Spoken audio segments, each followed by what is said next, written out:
ఉద్యోగాలలో కానీ స్థానిక సంస్థల్లో కానీ రిజర్వేషన్లు 50% మించకూడదు, 50% మెరిట్కు ఉండాలి, 50% రిజర్వేషన్లు ఇవ్వమని చెప్పిండ్రు. ఈరోజు మా మెరిట్ ఏంది? దేశ స్థూల ఉత్పత్తిలో అత్యధిక భాగం మేము భాగస్వాములం, అది మా మెరిట్. దానికి 50% ఇవ్వు. నువ్వు జనాభా అంటావో ప్రోరేట్ అంటావో మిగతాది 50% తీసుకో. సుప్రీంకోర్టు జడ్జిమెంట్నే మీరు స్ఫూర్తిగా తీసుకోమంటున్నా నేను.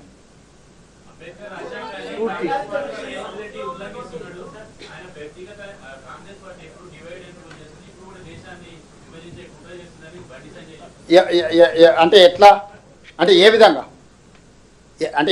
ఎట్లా ఉల్లంఘిస్తున్నా అన్నాడు బండి సంజయ్ గారు?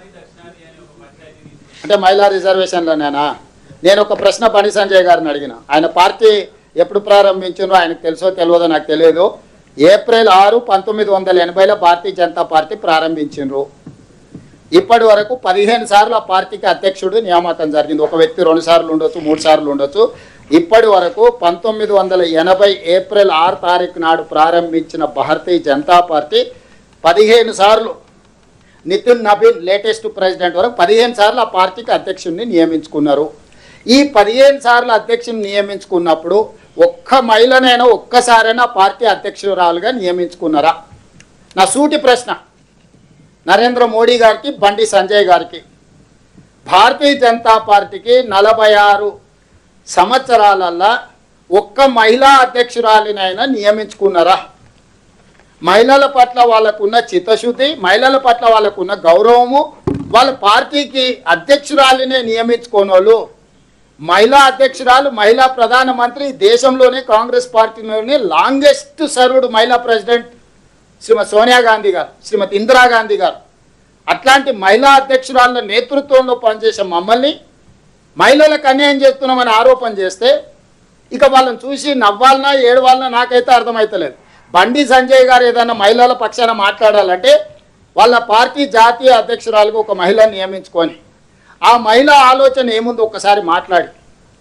బండి సంజయ్ మాట్లాడేది దక్షిణాదిలో ఉన్న ఎస్సీ ఎస్టీ మహిళలకు వ్యతిరేకము. ఈరోజు సీట్లీడ తగ్గిపోతే ఎస్సీల ప్రాతినిధ్యం తగ్గుద్ది, ఎస్టీల ప్రాతినిధ్యం తగ్గుద్ది, మహిళా ప్రాతినిధ్యం తగ్గుద్ది. ఈరోజు 195 సీట్లు అవుతున్నాయి దక్షిణాది రాష్ట్రాలు, అవి 250 అయినాయి అనుకో. ఆ ప్రాతిపదికనే ఎస్సీ ఎస్టీ మహిళలకు పెరుగుతాయి కదా. అంటే ఇప్పుడు దక్షిణాది రాష్ట్రాల మహిళలకు అన్యాయం చేసి ఉత్తరాది రాష్ట్రాలలో ఉన్న మహిళలకు న్యాయం చేయాలనుకున్న బండి సంజయ్ గారు. డాక్టర్ లక్ష్మణ్ అంటే నేను అర్థం చేసుకుంటాను, ఎందుకంటే ఆయన ఉత్తరప్రదేశ్ రాజ్యసభ కాబట్టి ఆయన అక్కడనే పోతాడు, ఆయనకి ఇక్కడేం సంబంధం లేదు, ఆయన అక్కడనే కదా. అదే కాదు రామయ్య, బండి డాక్టర్ లక్ష్మణ్ గారు ఉత్తరప్రదేశ్ నుంచే కదా రాజ్యసభ. ఇక ఆయన మనదికి ఎందుకు మాట్లాడతాడే? ఆయన ఆల్రెడీ వలస పోయింది ఉత్తరప్రదేశ్కి. ఇంకా నెక్స్ట్ బండి సంజయ్ కూడా అక్కడనే వలస పోవాల్సి వస్తుంది. కిషన్ రెడ్డి అయితే ఏది మాట్లాడాడు, మునిగి రాళ్ళు కొడతాడు, ఎవరికైనా తగలని అని నీళ్ళలో మునిగి.